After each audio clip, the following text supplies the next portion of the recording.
You really think you can play this? Mrs. Wilson's sharp laugh echoed through the auditorium as Michel stood on stage, his grandfather's violin clutched in trembling hands. The audience's uncomfortable chuckles faded as the black scholarship student positioned the instrument under his chin, his eyes closed in silent determination. What happened next left the entire room in stunned silence, and changed everything Mrs. Wilson thought she knew about talent, privilege, and the legacy of discrimination that had silenced too many voices. But just why was Michel standing during music class? And what dark secret was his teacher desperately trying to hide? Watch the full heartbreaking story that's challenging viewers to question their own prejudices.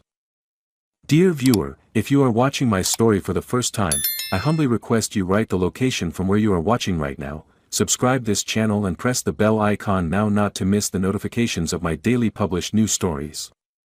Thank you, and let's dive into the full story. Michel Johnson stood at the entrance of Westridge High School, his worn backpack slung over one shoulder and a small, battered violin case clutched tightly in his hand. The autumn wind ruffled his short curly hair as he took a deep breath, steeling himself for another first day at another new school. You got this, he whispered to himself, repeating the mantra his mother had told him that morning before she rushed off to her first of 3 jobs. Westridge was different from his previous schools, bigger, cleaner, with students who wore clothes that probably cost more than his mother made in a week. Michel had earned a partial scholarship here based on his academic performance, but that didn't make him feel any less out of place. As he navigated the polished hallways, he couldn't help but notice the curious, sometimes dismissive, glances from other students. By lunchtime, Michel had already learned the unspoken geography of the cafeteria, which tables belonged to which social groups, and more importantly, which ones might welcome a scholarship kid from the east side. You can sit here if you want, said a girl with bright eyes and a warm smile, gesturing to an empty seat. I'm Jasmine. Michel, he replied, gratefully taking the offered seat. You're new, right? Mid-semester transfer. Michel nodded. My mom got a new job on this side of town. It was easier to switch schools than commute 2 hours each way. What's that? Jasmine asked, pointing to the violin case Michel had carefully placed beside him. A hint of pride crept into his voice. My grandfather's violin. He taught me to play before he passed away last year. No way. Are you taking Mrs. Wilson's music class? Michel nodded. 4th period tomorrow. Jasmine's smile faltered. Just, be careful with Mrs. Wilson. She's brilliant but... She hesitated. But what? Let's just say she has very particular ideas about who belongs in her advanced program. Later that afternoon, Michel stood outside the music room, peering through the small window in the door. Inside, students played various instruments while a tall, stern-looking woman with graying blonde hair conducted them with precise, sharp movements. That's Mrs. Eleanor Wilson, said a passing teacher who noticed Michel's interest. She's built our music program into one of the best in the state. Used to play with the symphony orchestra before becoming a teacher. Michel watched as Mrs. Wilson stopped the ensemble with a raised hand and singled out a violinist. Though Michel couldn't hear the words, the student's face flushed with embarrassment as Mrs. Wilson demonstrated the correct technique. That night, Michel carefully practiced in the small bedroom he shared with his younger brother, using a mute on his violin to keep the sound from disturbing the neighbors in their thin-walled apartment. His fingers moved deftly across the strings, playing the same passages his grandfather had taught him since he was 7. Michel, you should sleep, his mother said, appearing in the doorway. Despite working since dawn, Mrs. Johnson's eyes were kind, though the exhaustion was evident in the slump of her shoulders. Just a little more practice, Mom. I want to be ready for music class tomorrow. She smiled, the worry lines around her eyes softening. Your grandfather would be so proud of you, keeping up with his music. She sat on the edge of his bed. Just remember what he always said. Michel nodded, knowing exactly what was coming. Together, they recited, music speaks what cannot be expressed, soothes the mind and gives it rest, heals the heart and makes it whole, flows from heaven to the soul.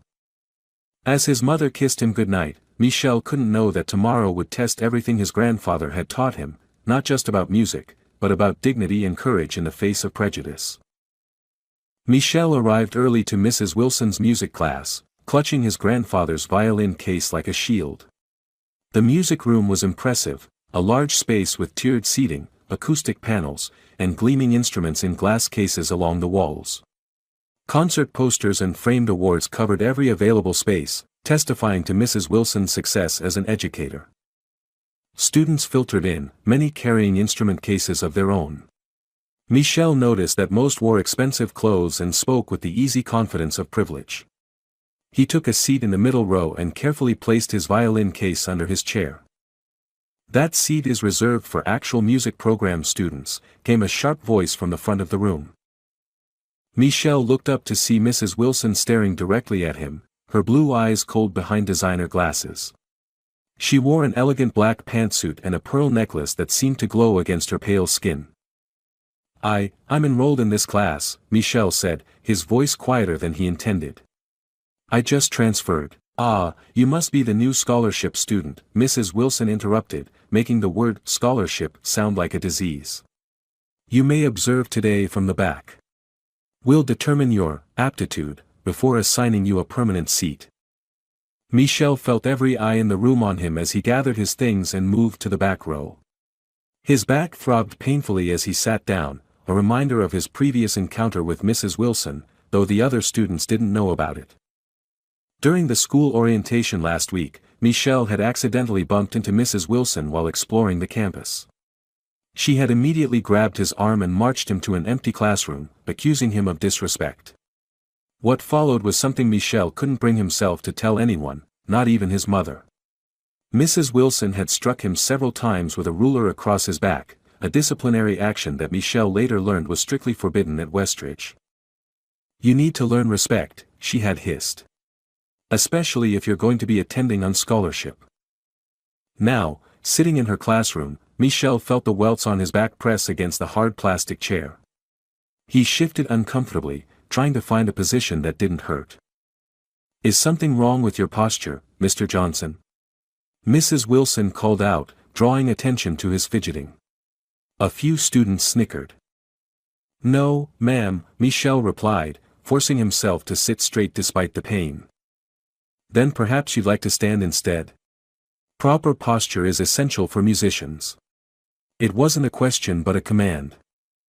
Michel stood, his face burning with humiliation as Mrs. Wilson continued the lesson. For the entire period, he remained standing while other students sat comfortably, playing their instruments under Mrs. Wilson's exacting instruction.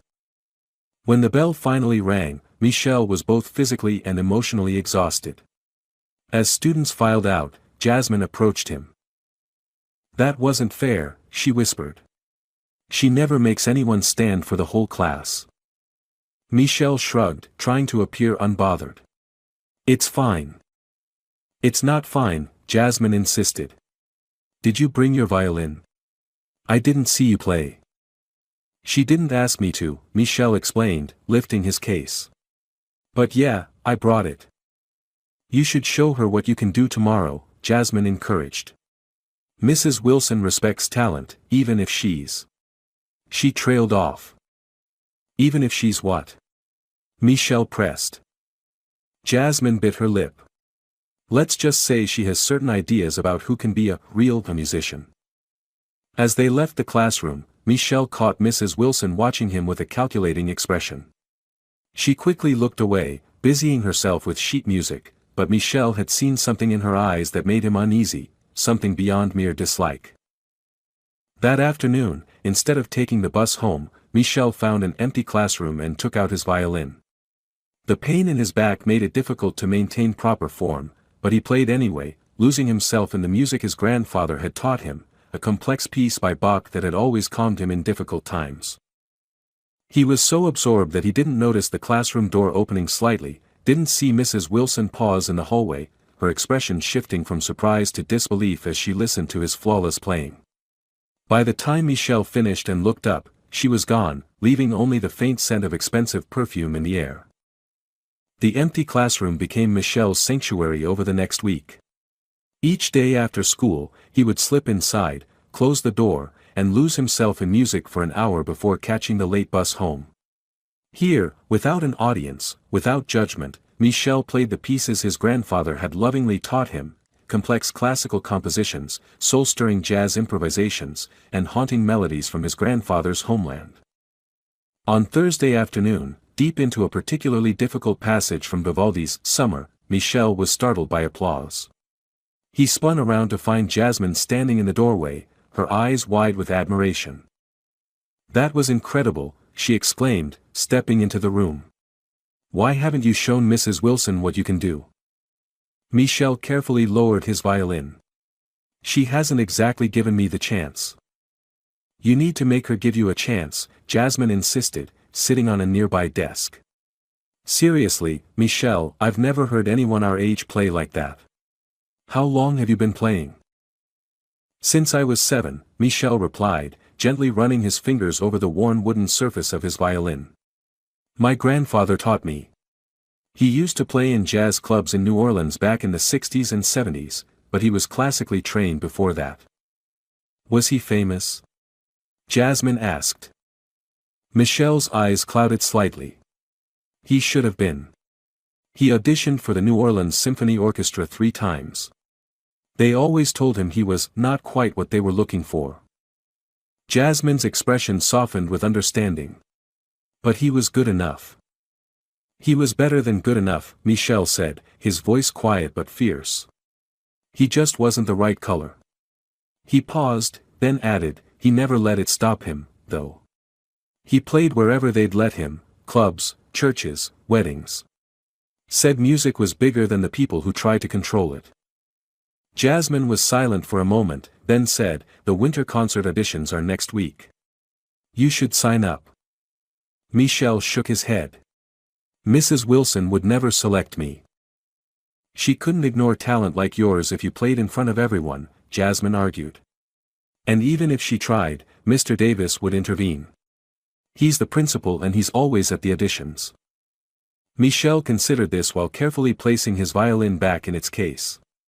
His back had healed somewhat, but the memory of humiliation remained fresh, along with the fear of further retaliation from Mrs. Wilson. "I'll think about it," he finally said. The next day in music class, Mrs. Wilson announced the upcoming auditions for the winter concert. "This performance is our showcase to the community and college recruiters," she explained.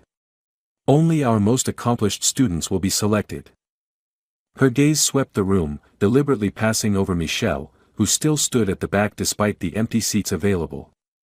He hadn't been allowed to join the seated students since his first day. After class, Michel approached Mrs. Wilson's desk with determination in his steps. "Mrs. Wilson, I'd like to register for the auditions," he said, his voice steadier than he felt. She looked up, surprise briefly flashing across her face before her features settled into their usual stern expression. "The auditions are for students in the music program, Mr. Johnson. You're merely observing this class." "I play violin," Michel persisted. "I've been playing for 8 years." Mrs. Wilson's eyebrows rose slightly. "Is that so? And who was your teacher? Someone from your neighborhood?" Michel felt his cheeks burn at her condescending tone but kept his voice level. "My grandfather taught me. He was classically trained." A flicker of something, curiosity, perhaps, crossed Mrs. Wilson's face. But it was quickly replaced by skepticism. "Well, I suppose everyone deserves a chance to try," she said dismissively, sliding the sign-up sheet toward him. "Don't be disappointed when you don't make the cut. The winter concert maintains certain standards." As Michel wrote his name on the list, he noticed Mrs. Wilson watching him with an unreadable expression. For a brief moment, he thought he saw a flash of the same look he'd caught on her face the day she'd heard him playing alone, a look that seemed almost like fear. That weekend, Michel practiced more intensely than ever before. His mother noticed his dedication and sat beside him Sunday evening as he played. "You remind me so much of your grandfather," she said softly when he finished a particularly moving piece. "He had that same look when he played, like the music was coming from somewhere deep inside." Mom, Michelle hesitated, did Grandpa ever talk about why he never got into the orchestra? His mother's expression grew serious. He did. But he also said something I'll never forget: the people who judge you don't determine your worth, they just reveal their own limitations. She squeezed his shoulder gently. Whatever happens at that audition, play like he taught you, with your whole heart. As Michelle returned to practice, he didn't notice his mother wiping away tears. She knew better than her son how cruel the world could be to talented black children with dreams bigger than others believed they deserved. She had seen it destroy her father's spirit in his later years, despite his brave words. But Michelle had something her father hadn't, a stubborn fire that reminded her more of herself than anyone else. Monday morning arrived with gray skies and cold rain. Michelle carefully wrapped his violin case in a plastic bag before trudging to the bus stop.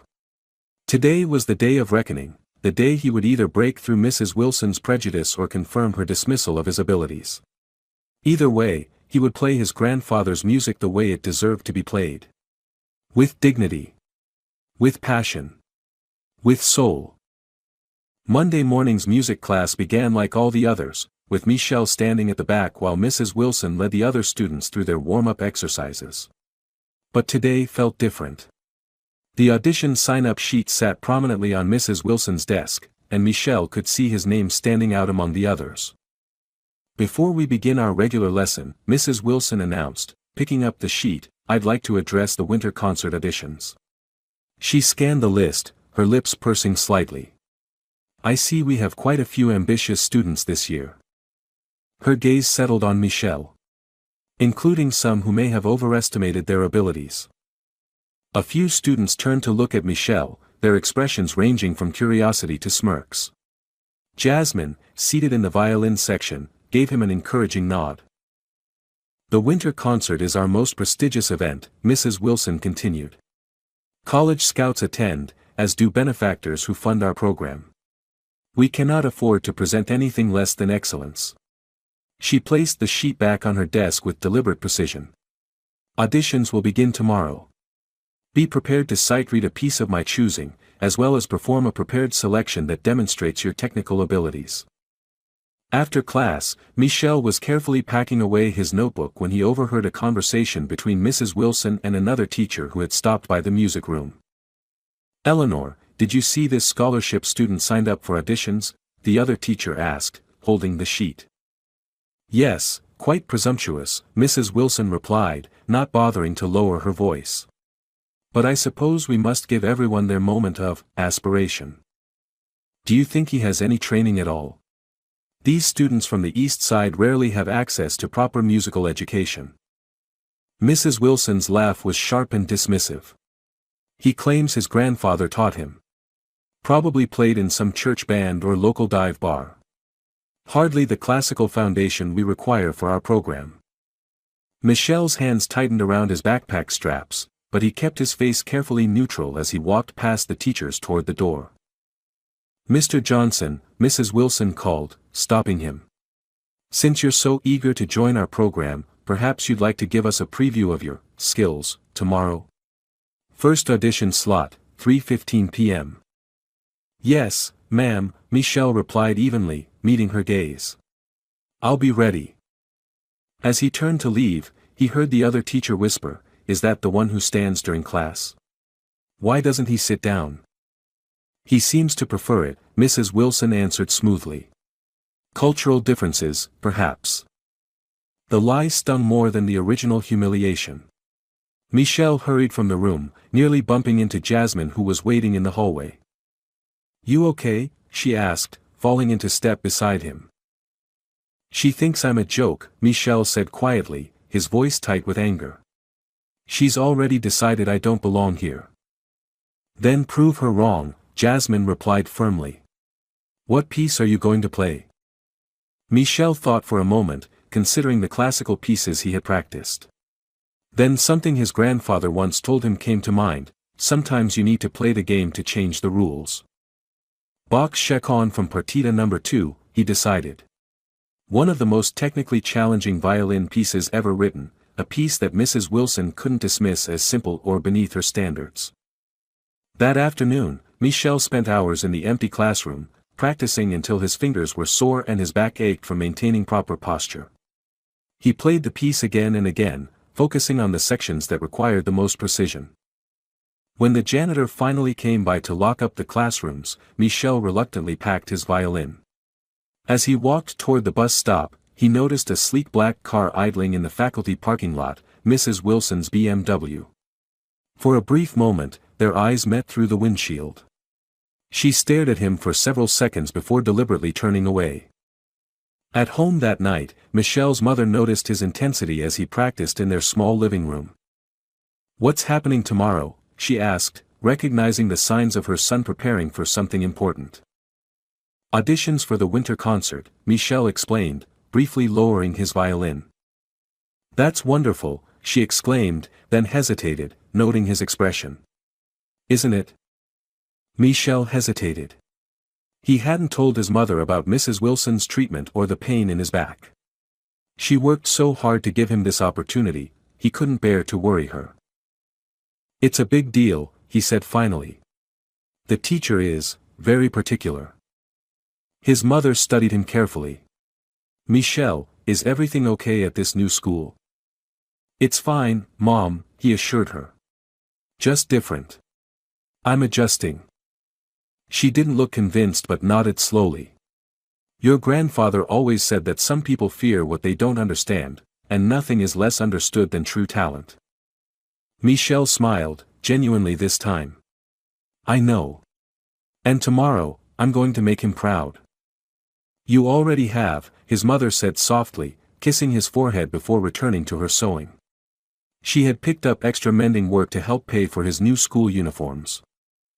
As Michel resumed practicing, he channeled all his frustration, all his determination into the music. Tomorrow, Mrs. Wilson would have to see him, truly see him, for the first time. The auditorium was eerily quiet when Michel arrived for his audition. A grand piano stood at center stage, and 3 chairs were positioned behind a table facing it. Mrs. Wilson sat in the middle, flanked by the band director and Mr. Davis, the school principal. "Mr. Johnson," Mrs. Wilson said, her voice echoing in the empty space.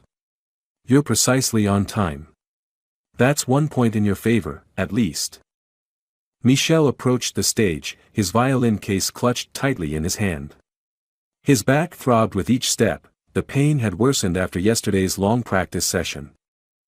"Take the stage and tell us what you've prepared," Mr. Davis instructed kindly. "Bach's Chaconne from Partita No. 2, Michel replied, his voice steadier than he felt. Mrs. Wilson's eyebrows rose slightly. "That's an extremely advanced piece. Are you certain you wouldn't prefer something more appropriate for your level?" "I'm certain," Michel said, meeting her gaze directly. She exchanged a glance with the band director before saying, "Very well. But first, we'll begin with sight reading." She removed a piece of sheet music from a folder and approached the stage, holding it out to Michel. As he reached for it, she deliberately let it slip from her fingers. The pages fluttered to the ground, scattering at his feet. "Oh, how clumsy of me," she said without a hint of apology. Michel bent down to gather the pages, wincing as the movement sent sharp pain across his back. When he straightened, he saw Mr. Davis watching him with a concerned expression. "Are you injured, young man?" the principal asked. "I'm fine, sir," Michel replied quickly, arranging the sheet music on the stand. Mrs. Wilson returned to her seat. "That's Paganini's Caprice No. 24. Please begin whenever you're ready." Michel's heart sank. She had chosen one of the most difficult pieces for violin, a piece designed to showcase virtuosic technique. It was a clear attempt to humiliate him. Taking a deep breath, Michel raised his violin. The pain in his back made it difficult to maintain proper posture, but he forced himself to stand tall. As he began to play, he focused entirely on the notes before him, sight-reading the complex composition with careful precision. It wasn't perfect, no sight-reading of such a difficult piece could be, but Michel navigated the challenging passages with remarkable skill. When he finished, Mr. Davis nodded appreciatively, while the band director looked surprised. Mrs. Wilson's expression remained impassive. Now your prepared piece, she instructed. Michel closed his eyes briefly, centering himself. Then he began to play Bach's Chaconne, the piece his grandfather had taught him note by note, phrase by phrase, over countless hours. As the first haunting notes filled the auditorium, Michel forgot about the pain in his back, forgot about Mrs. Wilson's disapproval, forgot about everything except the music itself. He played with technical precision but also with something more, a depth of emotion that transformed the mathematical perfection of Bach into something profoundly human. When he reached the final bars, his bow moved across the strings with both delicacy and power, drawing out the resolution with a maturity that belied his 15 years. As the last note faded, silence filled the auditorium. Michel lowered his violin and looked at the judges. Mr. Davis appeared deeply moved, while the band director was scribbling notes frantically. Mrs. Wilson's face had gone completely still, her expression unreadable. Then she cleared her throat and said, "Your posture was inadequate throughout. The tempo was irregular in the middle section. And your interpretation lacked proper classical restraint." "Eleanor," Mr. Davis began, sounding surprised, but Mrs. Wilson continued. "While you have clearly had some training, Mr. Johnson, your performance was predictably inadequate for our program standards. You may go." Michel stood frozen for a moment, unable to believe what he was hearing.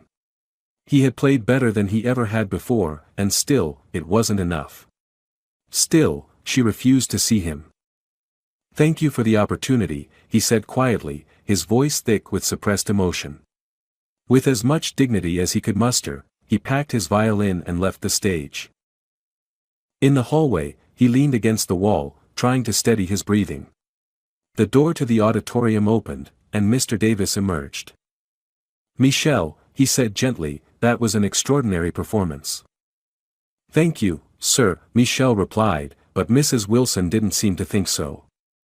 Mr. Davis hesitated, then said carefully, "Mrs. Wilson has very specific views about musical interpretation. But I want you to know that what you played in there was remarkable. Don't let anyone convince you otherwise." As the principal returned to the auditorium, Michel stood alone in the empty hallway, his grandfather's violin heavy in his hand. For the first time since coming to Westridge, he questioned whether he belonged here at all, not because of his own inadequacies, but because of a system that seemed determined to blind itself to his talent. The next morning, Michel woke to find his back had stiffened overnight. The pain had intensified to the point where he could barely sit up. When he finally managed to stand, he caught a glimpse of his reflection in the small mirror above his dresser, and froze. Through the gap in his pajama shirt, he could see dark purple bruises blooming across his back. "Michel? You up yet?" "Bus comes in 20 minutes, his mother called from the kitchen. "Coming," he replied, hastily putting on his school uniform and wincing with each movement. At breakfast, he kept his posture rigid, trying not to show any discomfort as he ate. But his mother's observant eyes missed nothing. "What's wrong with your back?" she asked, setting down her coffee cup. "It's nothing, Mom. Just sore from practicing." She frowned. "You've been practicing your whole life and never moved like that. Let me see." "Mom, I'll miss the bus." "Michel Johnson," she said firmly, "let me see your back right now." Reluctantly, Michel stood and lifted his shirt. His mother's sharp intake of breath told him everything. "Who did this to you?" she demanded, her voice tight with controlled fury as she gently examined the bruises. Michel remained silent. "Michel, these aren't from practicing. Someone hit you." Her hands trembled as she lowered his shirt. "Was it at school? Did another student do this?" "No," Michel finally admitted, unable to lie to her directly. "It was a teacher. During orientation week." "A teacher struck you?" His mother's voice rose incredulously. "That's illegal. Why didn't you tell me?" "You work so hard to pay the tuition difference," Michel said quietly. "I didn't want to cause problems." His mother's expression shifted from anger to heartbreak. "Baby, nothing is worth you being hurt. Not a fancy school, not a music program, nothing." She grabbed her purse. We're going to school together today. This ends now. 30 minutes later, they sat in Principal Davis's office. Michelle's mother, despite her exhaustion from working a night shift, was formidable in her controlled anger as she recounted what Michelle had told her. "I want to see this teacher immediately," she concluded. "And I want to know what actions the school is taking to address this assault on my son." Mr. Davis looked genuinely distressed. "Mrs. Johnson, I assure you, Westridge has a strict no-corporal punishment policy. Physical discipline of any kind is absolutely prohibited." "Then explain these," she demanded, instructing Michelle to show the bruises. Mr. Davis's face paled visibly. "This happened on school grounds?" When Michelle nodded, the principal asked quietly, "Which teacher, Michelle?" Before Michelle could answer, there was a knock at the door, and Mrs. Wilson entered without waiting for a response. "Mr. Davis, I heard there was an emergency meeting about one of my students." She stopped abruptly when she saw Michelle and his mother. Michelle felt his mother stiffen beside him. "You," she said flatly. "You're the music teacher." Mrs. Wilson's expression hardened.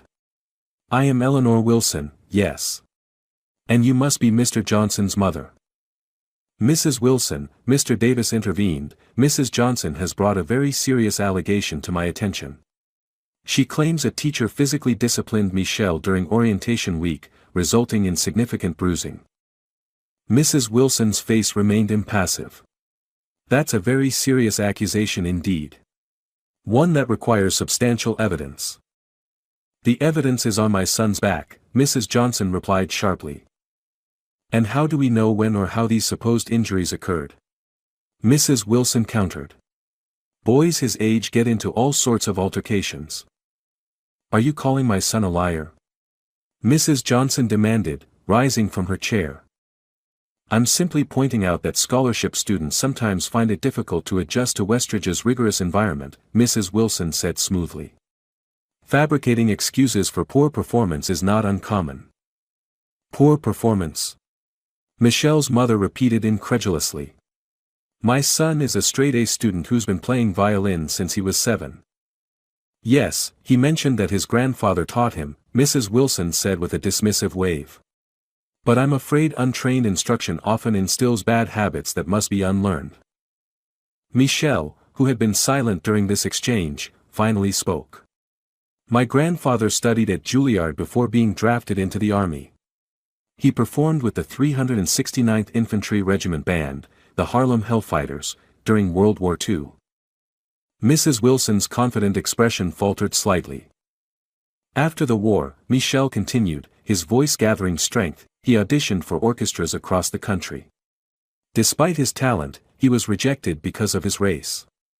So he played in jazz clubs instead, becoming one of the most respected musicians in New Orleans." "Michelle," Mrs. Wilson began, her tone condescending, "whatever stories your grandfather told you." "They weren't stories," Michelle interrupted, a fire in his eyes that even Mrs. Wilson couldn't ignore. "They were his life. And he taught me everything he knew." Mr. Davis cleared his throat. "Mrs. Wilson, these are serious allegations that require investigation. If Michelle identified you as the teacher who struck him, which I categorically deny," Mrs. Wilson interjected. "Then we need to follow the school's disciplinary process," Mr. Davis finished firmly. "In the meantime, I believe it would be best if Michelle were temporarily reassigned to Mr. Hendrick's music appreciation class." "You're removing my most promising student from my class based on unsubstantiated accusations?" Mrs. Wilson demanded, mask of politeness slipping. "Your most promising student?" Mrs. Johnson repeated. "Yesterday you told him his performance was predictably inadequate." Mrs. Wilson's cheeks flushed. "Maintaining high standards is part of building excellence." "Enough," Mr. Davis said firmly. "Mrs. Wilson, please return to your class." "Mrs. Johnson, I assure you we will investigate this matter thoroughly."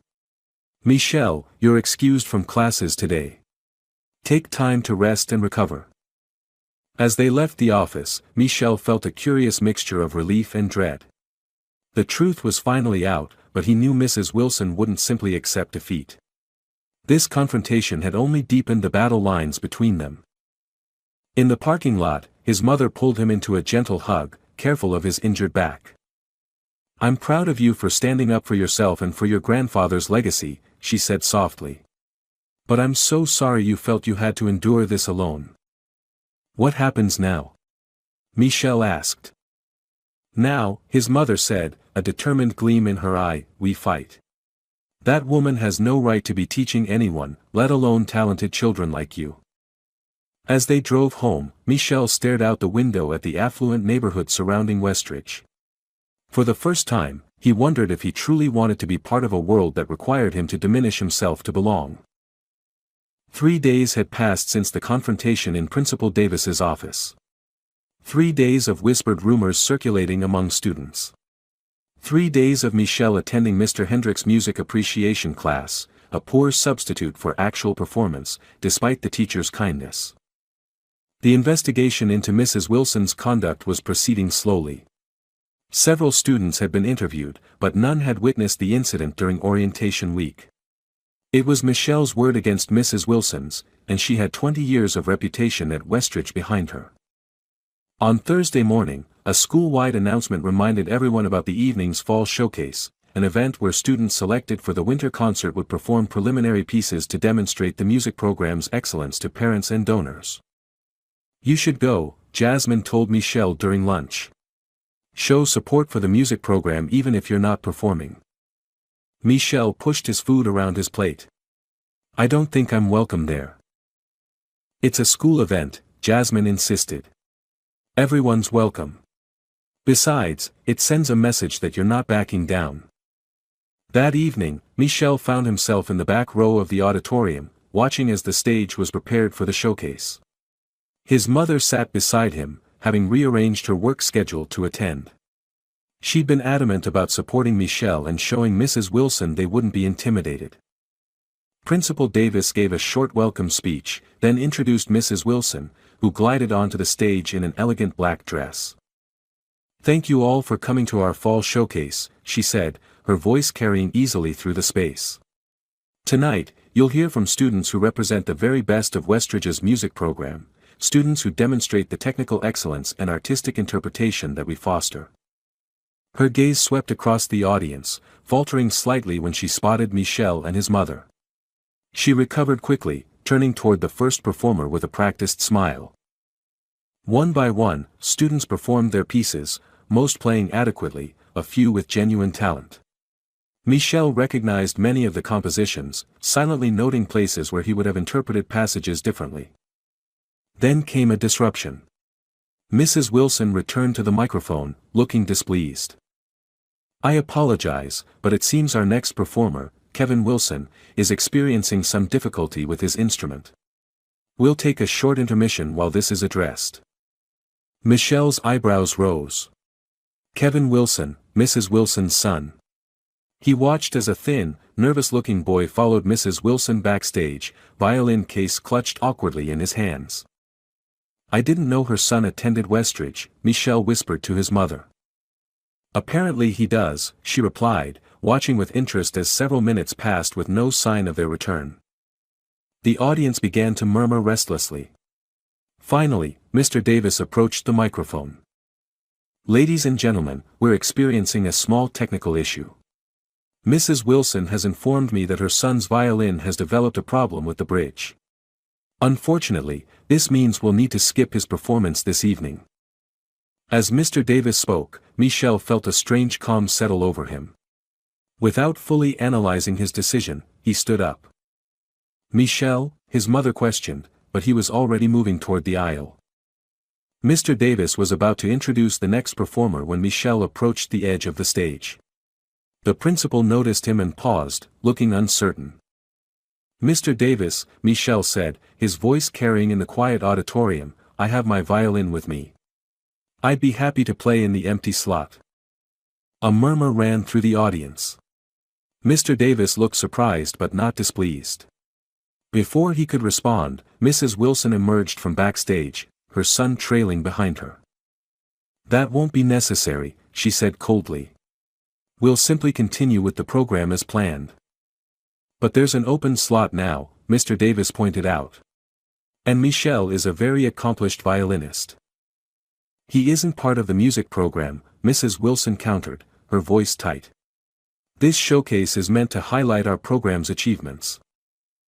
Michel stood his ground. I auditioned for the winter concert. I played Bach's Chaconne. Several parents in the audience looked impressed at the mention of such an advanced piece. Mr. Davis seemed to be weighing his options when Kevin Wilson unexpectedly spoke up. Let him play, Mom, he said quietly. It's not fair otherwise. Mrs. Wilson's face flushed with anger or embarrassment, Michel couldn't tell which. But with all eyes on her, she forced a tight smile. Very well, she said, then added with a dismissive laugh, let's see what Mr. Johnson can do with a violin. The laughter that followed from some audience members was uncertain, polite, the kind that comes from social obligation rather than genuine amusement. But it stung nonetheless as Michel climbed the steps to the stage. Mrs. Wilson's laugh grew louder, more deliberate as Michel approached the center of the stage. Mr. Johnson believes he can simply step in and perform at a showcase that our students have been preparing for weeks, she announced to the audience. This should be educational for everyone. Michel removed his grandfather's violin from its case, acutely aware of every eye upon him. The instrument gleamed under the stage lights, old but beautifully maintained, a testament to his grandfather's care and Michel's continuing devotion. As he positioned the violin under his chin, Michel saw Mrs. Wilson watching him with a smirk, clearly expecting him to fail. Her laughter still echoed in his ears, mingling with the memory of her dismissive words, let's see what Mr. Johnson can do with a violin. And in that moment, Michel made a decision. He wouldn't play Bach after all. Instead, he would play the piece his grandfather had composed, a piece that blended classical technique with the soul of jazz and the pain of a man denied his rightful place in the music world. Michel closed his eyes, took a deep breath, and began to play. The first notes rang out clear and confident, filling the auditorium with a sound so pure that a hush immediately fell over the audience. Michel's bow moved across the strings with precision and grace, drawing forth a melody that seemed to tell a story without words. The piece began simply enough, a theme that echoed classical traditions while introducing subtle variations that hinted at something more personal, more profound. As Michel played, his body swayed gently with the music, his expression one of complete absorption. From her seat in the front row, Mrs. Wilson's smirk gradually faded. Her eyebrows drew together in confusion, then lifted in reluctant recognition of the technical mastery she was witnessing. Beside her, her son Kevin watched with undisguised admiration. In the audience, Michel's mother pressed a hand to her mouth, tears streaming down her face. The melody had shifted, incorporating elements she recognized from her father's favorite jazz improvisations, phrases he had played late at night when memories of what might have been became too heavy to bear silently. Michel himself had disappeared into the music. The pain in his back, the humiliation of recent days, the anger at Mrs. Wilson's treatment, all of it transformed into energy that flowed through his fingers, through the violin, and out into the world as something beautiful and defiant. As the piece progressed, Michel introduced more complex techniques, double stops that created rich harmonies, pizzicato sections that added texture and depth, passages of such speed and intricacy that even experienced musicians in the audience leaned forward in their seats. Mrs. Wilson's laughter had died completely in her throat. Her face had gone pale, her hands clutched tightly in her lap. She was witnessing something she had not believed possible, a 15-year-old black boy from the East Side playing with the skill and emotional depth of a conservatory graduate. The middle section of the piece transitioned into a mournful adagio that spoke of loss and perseverance. Michel's bow drew out long, sustained notes that seemed to hover in the air, each one infused with a lifetime of emotion. Several audience members wiped away tears as the melody touched something universal in its expression of human struggle and resilience. Then came the final movement, a triumphant return to the original theme, now transformed and expanded, building toward a conclusion that incorporated technical flourishes without sacrificing emotional authenticity. Michel's fingers flew across the fingerboard, his bow a blur of motion as he approached the climactic final bars. When the last note finally resonated through the auditorium, Michel slowly lowered his violin and opened his eyes. For a moment, complete silence reigned. Then, as if a dam had broken, the audience erupted into thunderous applause. People rose to their feet, applauding wildly. Some shouted, "Bravo," while others simply stared in amazement. In the front row, Kevin Wilson was clapping enthusiastically while his mother remained seated, her expression unreadable. Mr. Davis approached the microphone, practically beaming. "Ladies and gentlemen, Michelle Johnson. What an extraordinary performance." The applause continued as Michelle took a modest bow. When he looked up, he saw Jasmine giving him a thumbs up from her seat with the other music students, many of whom were applauding with genuine enthusiasm despite their surprise. As Michelle prepared to leave the stage, he caught Mrs. Wilson's eye. The contempt was gone from her expression, replaced by something more complex, a mixture of disbelief, reassessment, and what might have been fear. Fear that she had been not just wrong, but spectacularly wrong in her judgment. Michelle's mother met him at the edge of the stage, enfolding him in a gentle embrace. "Your grandfather was here tonight," she whispered. "He was playing right along with you." For the remainder of the showcase, Michelle sat with his mother, accepting quiet congratulations from nearby audience members. The other performances continued, but there was a different energy in the room now, a sense that something unexpected and significant had occurred. After the final performance, Mr. Davis made a closing statement, thanking the performers and the audience for their support. As people began to file out, Michelle noticed a distinguished-looking older man approaching, leaning heavily on a cane.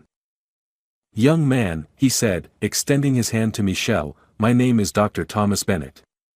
I'm a professor of music at Eastman School of Music. That was quite possibly the finest student performance I've heard in 20 years. Michelle shook his hand, stunned. "Thank you, sir." "That piece, it wasn't Bach or any of the standard repertoire," Dr. Bennett continued. "May I ask who composed it?" "My grandfather, sir. James Johnson." Dr. Bennett's eyes widened. "James Johnson? From New Orleans? The violinist who played with the 369th during the war?" "Yes, sir," Michelle replied, surprised. "Did you know him?" "Know him?" Dr. Bennett's voice grew emotional. "Young man, your grandfather was my teacher for 2 years before I attended Juilliard. He was the finest musician I ever encountered." He shook his head slowly.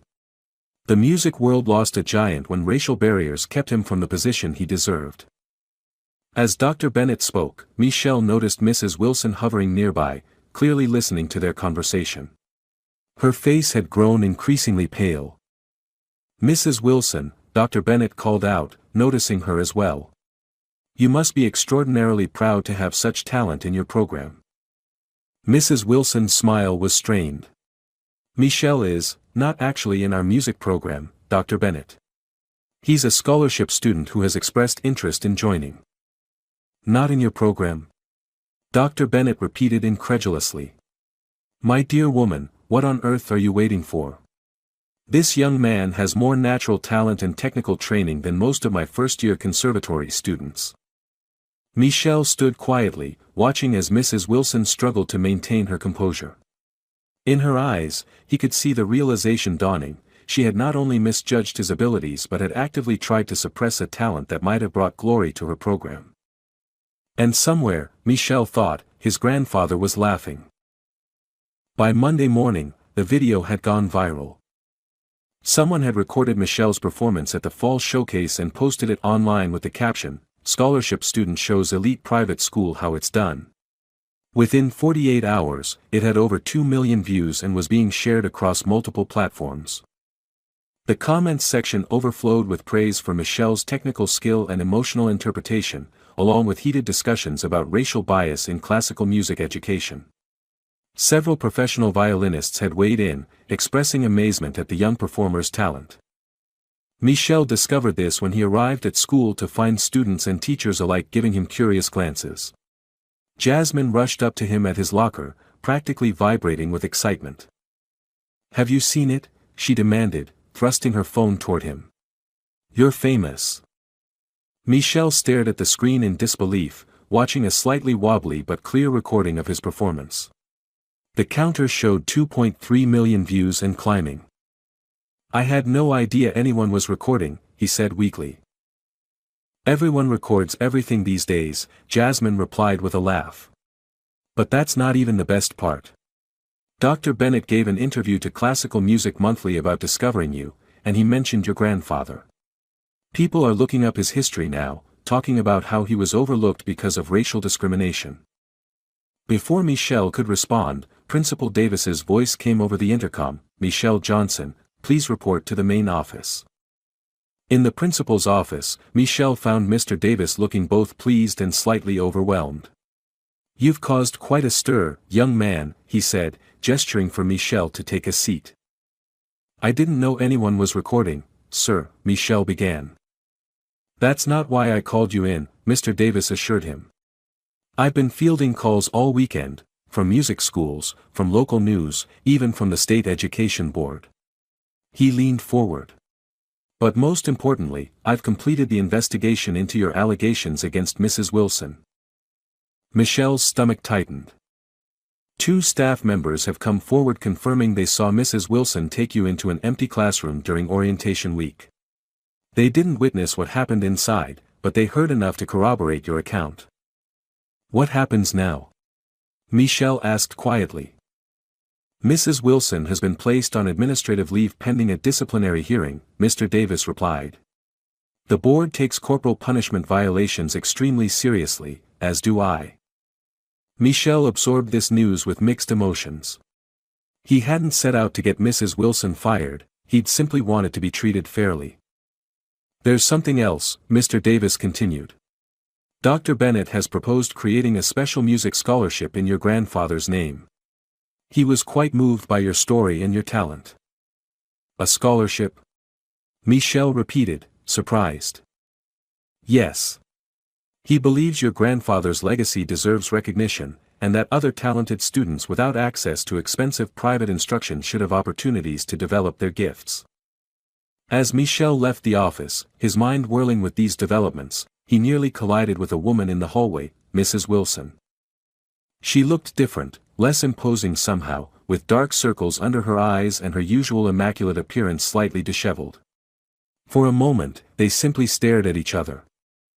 Mr. Johnson, she finally said, her voice lacking its usual sharpness. I was just clearing out some personal items. Michelle nodded uncertainly, not sure what to say. That piece you played, she continued, almost reluctantly. Your grandfather composed it? Yes, ma'am. It was remarkable. The admission seemed physically painful for her. As was your performance. Before Michelle could respond, a teenage boy appeared from around the corner, Kevin, Mrs. Wilson's son. He looked uncomfortable but determined as he approached them. Mom, the car's packed, he said, then turned to Michelle. Your playing was really amazing. I've been trying to get that kind of emotional quality for years, but... He shrugged helplessly. Kevin is transferring to public school, Mrs. Wilson explained, a strange mixture of defeat and defiance in her voice. It seems the pressure of Westridge and its music program was not beneficial for his development. Michelle recognized the unstated truth beneath her words. Kevin had been forced into a mold that didn't fit him, pushed to excel in ways that crushed rather than nurtured his relationship with music. Sometimes the best teachers are the ones who help you find your own voice, Michelle said quietly, thinking of his grandfather. Not the ones who try to make you sound like everyone else. Something flickered in Mrs. Wilson's eyes, perhaps recognition, perhaps resentment at receiving wisdom from a student she had dismissed.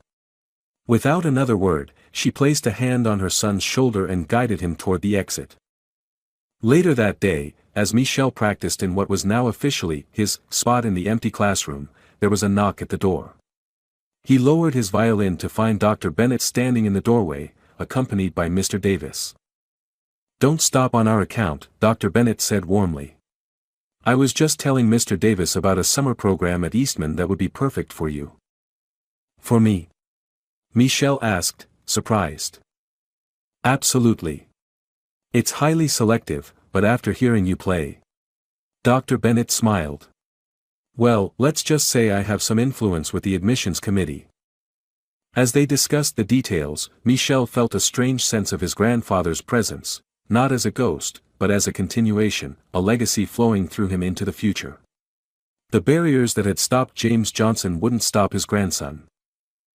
That evening, as Michel shared the day's developments with his mother, her eyes filled with tears of pride. "Your grandfather used to say that music finds a way," she told him, gently touching the violin that had passed from father to grandson. "Even when people try to silence it, true music always finds a way to be heard." Michel nodded, understanding now what his grandfather had meant. It wasn't just about notes on a page or technical skill, it was about truth expressing itself through sound, about human experience transcending the barriers of prejudice and ignorance. And his truth had finally been heard. 2 weeks after the fall showcase, Michel found himself in a small conference room at Westridge, surrounded by an unexpected gathering. Dr. Bennett had called the meeting, bringing together Michel, his mother, Principal Davis, and several distinguished guests, including the Dean of the Eastman School of Music and a representative from the National Endowment for the Arts. "Thank you all for coming," Dr. Bennett began, his fingers steepled as he addressed the room. "I've asked you here because what began as a simple school performance has uncovered something much more significant, a historical injustice that demands correction." He turned to Michel with a warm smile. "When I heard you play your grandfather's composition, I recognized elements of James Johnson's distinctive style immediately. But it wasn't until I began researching his history more thoroughly that I realized the full extent of what was lost to the music world." Dr. Bennett opened a leather portfolio and removed several yellowed newspaper clippings and photographs. James Johnson wasn't just a talented local musician in New Orleans. Before the war, he was considered one of the most promising violinists of his generation. The dean from Eastman leaned forward with interest as Dr. Bennett continued. "I've spent the past 2 weeks contacting archives, speaking with historians, and reviewing letters from my own mentor, who spoke often of a brilliant young black violinist he'd encountered before the racial barriers of the time ended a promising career." Michel's mother wiped away tears as Dr. Bennett passed around a black and white photograph of a handsome young man in a formal suit, violin tucked under his arm, standing outside Juilliard. "This was taken in 1940, when your grandfather was admitted to Juilliard on a full scholarship, one of the first black students to receive such an honor," Dr. Bennett explained. "His professors described him as extraordinarily gifted and destined for international acclaim." Michel stared at the photograph, seeing his own features reflected in his grandfather's proud stance and determined expression. "What happened?" Principal Davis asked. "World War II," Dr. Bennett replied. "Like many young men, James was drafted. He served with distinction in the 369th Infantry Regiment, the famous Harlem Hellfighters, where his musical talent was channeled into the regimental band." Michel nodded. "He told me stories about playing for the troops. What he probably didn't tell you," Dr. Bennett continued gently, "was that when he returned from war, his place at Juilliard had been given to someone else. Despite his prior acceptance and outstanding record, the school claimed they had no room for additional students." The NEA representative made a note, her expression somber. "For the next decade, your grandfather auditioned for every major orchestra in the country," Dr. Bennett said, unfolding a stack of rejection letters. "Each time, the response was the same, not what we're looking for at this time." "But he was good enough," Michel's mother insisted, her voice trembling with emotion. "He was better than good enough. He was exceptional," Dr. Bennett confirmed. "And now we have proof." He produced a small vinyl record from his portfolio. This was recorded in 1946, a private audition for the New Orleans Symphony. It was recently discovered in their archives during a digitization project. He placed the record on a portable player he'd brought and lowered the needle. The room filled with the sound of a violin, powerful, precise, and played with unmistakable passion. Michel felt goosebumps rise on his arms as he recognized his grandfather's distinctive style, the same approach he had inherited through years of patient teaching. When the recording ended, there was a moment of reverent silence. "That performance should have earned him first chair in any orchestra in America," Dr. Bennett said quietly. "Instead, he received this." He held up a yellowed letter that stated bluntly, while technically proficient, Mr. Johnson would not be a suitable fit for our organization at this time. Code 4, we don't accept black musicians, the NEA representative noted grimly. Precisely, Dr. Bennett agreed. James Johnson wasn't just talented, he was revolutionary. His technique combined classical precision with innovative approaches that were decades ahead of their time. The composition you played at the showcase, Michel, includes elements that wouldn't become common in classical jazz fusion until the 1970s. Michel felt a surge of pride mingled with sadness. He never told me any of this. He just said he wasn't what they were looking for. A common experience for black artists of his generation, Dr. Bennett said. Many protected their families from the full truth of the discrimination they faced. He turned to the Eastman Dean. Which brings us to why I've asked you here today. The Dean nodded, taking over the conversation. The Eastman School of Music would like to posthumously recognize James Johnson with an honorary doctorate of music. Additionally, we propose establishing the James Johnson Fellowship for exceptional young musicians from underrepresented backgrounds. Michelle's mother gasped softly. And, the Dean continued, we would like to offer you, Michelle, a full scholarship to our preparatory program, with conditional early acceptance to the undergraduate program upon graduation, provided you maintain your current level of excellence. The NEA representative spoke next. The National Endowment for the Arts is interested in funding a recording project of James Johnson's compositions. We believe his work represents an important missing chapter in American musical history. Principal Davis beamed with pride. Westridge would be honored to host the first concert in what we hope will become the James Johnson Memorial Concert Series. As the meeting continued, Michel felt overwhelmed by the sudden recognition of his grandfather's legacy. The man who had patiently taught him violin in their small living room, who had worked as a janitor by day and played in jazz clubs by night to support his family, had been denied his rightful place in musical history because of the color of his skin. Yet somehow, he had preserved not only his dignity but his love for music, passing it on to his grandson without bitterness or despair. When the meeting concluded, Dr. Bennett took Michel aside. There's someone else who should be part of this conversation, he said quietly. Someone who needs to understand the full context of what happened. Michel didn't need to ask who he meant. Mrs. Wilson's absence from this gathering was conspicuous, but her influence lingered in the very spaces they occupied. Sometimes, Dr. Bennett continued, reconciliation requires acknowledging hard truths, on all sides. Michel nodded, understanding that the story of his grandfather, and his own journey, wasn't just about personal vindication. It was about changing systems that had silenced too many voices for too long. Eleanor Wilson sat alone in her living room, surrounded by the evidence of a life dedicated to music. Awards lined the walls, photographs documented her performances with prestigious orchestras, and shelves overflowed with meticulously organized sheet music and recordings. Yet for the first time in decades, her home was silent. No violin scales from Kevin's practice room, no recordings playing in the background, no students arriving for private lessons. The administrative leave from Westridge had created a vacuum that threatened to consume her.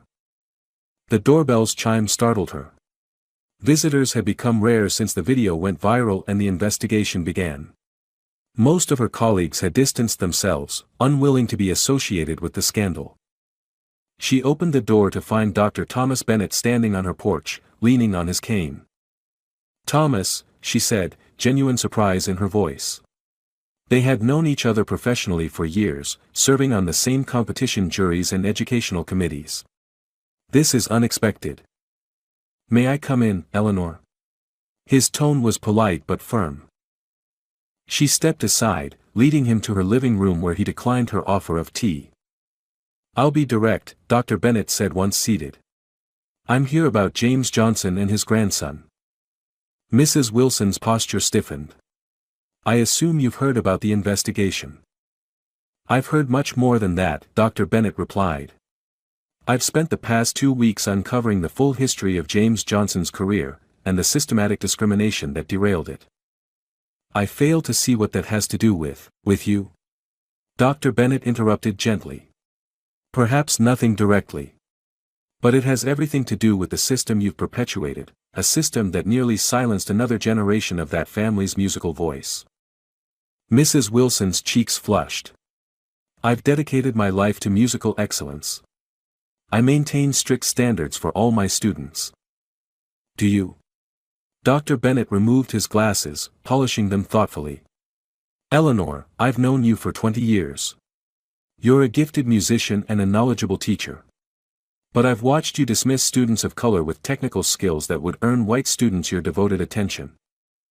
That's absurd, Mrs. Wilson protested. I don't see color, I hear music. We all see color, Eleanor. The question is what we do with that perception. Dr. Bennett sighed. I've brought something I'd like you to hear. He placed a small digital player on the coffee table between them and pressed play. The room filled with violin music, the first half of James Johnson's audition recording from 1946. Mrs. Wilson listened, her trained ear immediately recognizing the exceptional quality of the performance. Who is this? She asked, though she suspected the answer. James Johnson. Michelle's grandfather. Dr. Bennett watched her reaction carefully. The second half of this recording includes the adjudicator's discussion after he left the room. Would you like to hear what they said about this performance? When Mrs. Wilson nodded hesitantly, he pressed play again. Technically flawless, came a male voice from the recording. Interpretation is bold but justified by the score. Agree, said another voice. But you know we can't take him. The subscribers would cancel in droves if we put a colored man in the orchestra, especially in first chair. It's a shame, said the first voice. In a fair world. But it's not a fair world, interrupted a third voice. Send the usual letter. Dr. Bennett stopped the recording. Mrs. Wilson sat perfectly still, her hands clasped tightly in her lap. That third voice, Dr. Bennett said quietly, was Harold Wilson. Your father-in-law. The color drained from Mrs. Wilson's face. That's not possible. Harold Wilson was the personnel director for the New Orleans Symphony from 1945 to 1963. He was responsible for hiring decisions. Dr. Bennett's voice remained gentle but unyielding. The same man who later sponsored your music education and helped launch your career. Mrs. Wilson stood abruptly, moving to the mantel where a photograph showed a distinguished older man with his arm around a much younger Eleanor at her conservatory graduation. He never mentioned. She began, then stopped. Of course not, Dr. Bennett said. Few people proudly document their participation in institutional racism, even when they believed they were simply maintaining traditions or meeting audience expectations. Mrs. Wilson turned back to face him. Why are you telling me this now? Because history doesn't just disappear, Eleanor. It echoes through generations, as privilege or as pain. Dr. Bennett leaned forward. When you laughed at Michelle Johnson for daring to pick up a violin in your classroom, you were repeating your father-in-law's dismissal of his grandfather. I didn't know, she whispered. No, but you didn't need to know the specific history to recognize talent when you heard it, Dr. Bennett countered. Yet you were willing to suppress it because it came in a package you didn't respect. Mrs. Wilson sank back into her chair, the weight of the accusation, and its truth, settling heavily upon her. What happens now? She asked finally. That depends partly on you, Dr. Bennett replied. The disciplinary hearing is scheduled for next week. Your career at Westridge may be over, but your relationship with music, and your understanding of its true purpose, doesn't have to be. He stood to leave, placing a folder on the coffee table. These are the details of James Johnson's life and career. I suggest you read them carefully before you decide who you want to be in this story. After Dr. Bennett left, Mrs. Wilson sat motionless for several minutes. Then, with trembling hands, she opened the folder and began to read about the man whose grandson she had tried to silence, just as her father-in-law had silenced him. Across town, Kevin Wilson was discovering something unexpected: freedom. Enrolled in the public high school's music program, he found himself relieved of the crushing expectations that had defined his relationship with violin for years. His new teacher, Ms. Rodriguez, had listened to him play during his first lesson, then asked a question no one had ever posed before: "What do you love about music, Kevin?"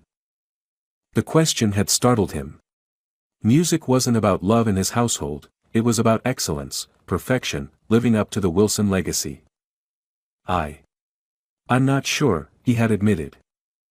Ms. Rodriguez had smiled warmly. Then that's what we need to discover first. Now, 2 weeks later, Kevin was experimenting with jazz improvisation, something his mother had discouraged as undisciplined. For the first time, he found himself looking forward to practice sessions rather than dreading them. When his mother called him to dinner that evening, he found her strangely subdued, her eyes red-rimmed as though she'd been crying. "Is everything okay?" he asked cautiously. "No," she admitted with unexpected honesty. "But perhaps it will be, eventually." She studied him across the table. "Are you happy at your new school?" The question surprised him. "I am," he said, bracing for disapproval. Instead, she nodded slowly. "Good. That's good, Kevin." As they ate in unusual silence, Eleanor Wilson contemplated the parallel journeys of two boys, her son, finding his authentic voice after escaping impossible expectations, and Michelle Johnson, nearly denied his rightful musical heritage by the very system that had elevated her family. The symmetry was both painful and illuminating. The winter concert at Westridge Academy was always a prestigious affair, but this year's event had drawn unprecedented attention.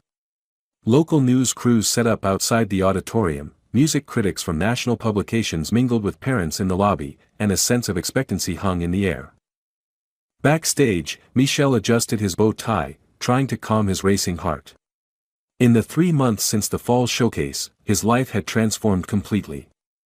The James Johnson Fellowship had been officially announced, applications were flooding in from talented young musicians across the country, and Michel himself had begun weekend classes at Eastman's preparatory program. "Nervous?" asked Jasmine, now one of his closest friends, as she peeked into the dressing room. "A little," Michel admitted. "It's one thing to play when no one expects anything. It's another when everyone's waiting to be amazed." "You'll be amazing," she assured him. "Just play like you always do, like your grandfather is listening." The mention of his grandfather brought a smile to Michel's face. The recognition of James Johnson's legacy had spread far beyond what anyone had anticipated. Music historians were analyzing his compositions, jazz scholars were tracing his influence on the New Orleans scene, and a documentary filmmaker had begun interviewing musicians who had played alongside him in the 1950s and 60s. 5 minutes, Michel, called Mr. Davis, now the interim director of the music program while a permanent replacement for Mrs. Wilson was being selected. As Michel made his final preparations, there was a soft knock at the dressing room door. When he opened it, he found himself face to face with Eleanor Wilson. She looked different, humbler somehow, the imperious bearing replaced by a more human vulnerability. "May I speak with you briefly?" she asked. Michel nodded, stepping aside to let her enter. She carried a small package wrapped in plain brown paper. "I won't take much of your time," she said. "I know you need to prepare." She hesitated, then continued. "The disciplinary board reached its decision yesterday. I've been dismissed from Westridge." Michel remained silent, unsure how to respond. "It's the right decision," Mrs. Wilson added, surprising him. "What I did was inexcusable. Not just the physical punishment, but the deliberate humiliation, the dismissal of your talent without a fair hearing." She met his eyes directly. "I'm sorry, Michel. Truly sorry." "Thank you," Michel said quietly, recognizing the difficulty this admission must have cost her. "There's something else." She held out the package. "This belonged to your grandfather. It was in the New Orleans Symphony archives. Dr. Bennett helped me locate it." Michel unwrapped the package carefully to reveal a leather-bound book of handwritten musical compositions. On the cover, in fading ink, was written, "Original Compositions by James Johnson, 1939 to 1968. "There are pieces in there that have never been performed publicly," Mrs. Wilson explained. "Dr. Bennett believes they should be recorded and published." Michel ran his fingers reverently over the cover. "Thank you for this." Mrs. Wilson nodded, turning to leave. At the door, she paused. "My son is performing tonight too, with his new school. Their jazz ensemble is playing before the main concert." A hint of a smile touched her lips. "He's playing saxophone now. Says it speaks to him in a way violin never did." After she left, Michel sat quietly with his grandfather's compositions, feeling the weight of history and possibility in his hands.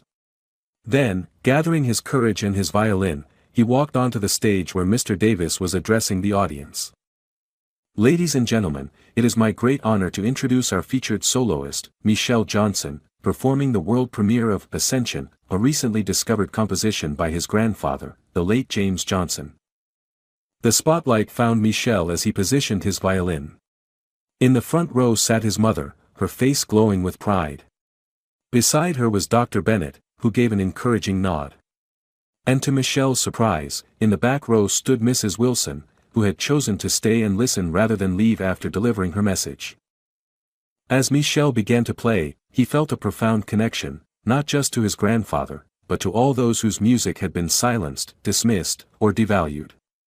His bow moved across the strings with both technical precision and emotional depth, bringing to life notes that had waited decades to be heard. The piece built gradually from a contemplative beginning to a triumphant middle section, then transitioned into a finale that seemed to reach toward something beyond mere sound, toward justice, perhaps, or reconciliation, or simply the pure joy of music allowed to flow freely at last. When the final note faded away, there was a moment of breathless silence. Then the audience rose as one, applause thundering through the auditorium. Michel took a bow, tears streaming unashamedly down his face as he looked out at the standing ovation. As he scanned the audience, his eyes met Mrs. Wilson's. She was applauding too, her expression a complex mixture of regret, admiration, and something that might have been hope. Michel gave her a small nod of acknowledgement, not forgiveness, exactly, but recognition of the painful truth they now shared, that talent could transcend prejudice, but only when given the chance to be heard. In the months that followed, Michel continued his dual education, attending Westridge during the week and traveling to Eastman on weekends. The James Johnson Fellowship selected its first recipients, 5 talented young musicians from diverse backgrounds who might otherwise have been overlooked by the classical music establishment. Mrs. Wilson, her teaching career at an end, found an unexpected new calling. Working with Dr. Bennett, she began cataloging and arranging James Johnson's compositions for publication, applying her formidable knowledge of music theory to ensure his work would be accessible to future generations of musicians. Kevin Wilson flourished in his new environment, discovering a passion for jazz that led to a summer workshop at Berklee College of Music. He and Michel occasionally crossed paths at regional competitions, their former connection transformed into a wary but respectful acknowledgement of each other's journeys. On the anniversary of the Fall Showcase, Michel performed at a special concert celebrating the establishment of the James Johnson Archive at the National Museum of African American History and Culture. As he played his grandfather's violin on a national stage, he realized that the music flowing through his fingers wasn't just about the past, it was about creating a future where no talent would be silenced by prejudice, where no teacher would laugh when a child dared to pursue their passion. His grandfather had once told him that music speaks what cannot be expressed, soothes the mind and gives it rest, heals the heart and makes it whole, flows from heaven to the soul. Now, Michel understood that music could do something else as well, it could change the world, one note at a time. As the spotlight shone on his face, Michel played his heart out, knowing that somewhere, his grandfather was playing along with him, their music, at last, heard by everyone. Dear friend, this story reminds us that talent knows no color, yet opportunity has often been denied based on prejudice rather than potential. Every day, brilliance goes unrecognized simply because of who possesses it. True change requires more than acknowledging past injustices, it demands creating systems where every voice can be heard and every gift nurtured. When we silence others, we impoverish our own experience of the world. If this story touched your heart, please like this video and subscribe to our channel. Together, we can amplify the stories that need to be told and create a world where no child's passion is met with laughter, but with the opportunity to soar.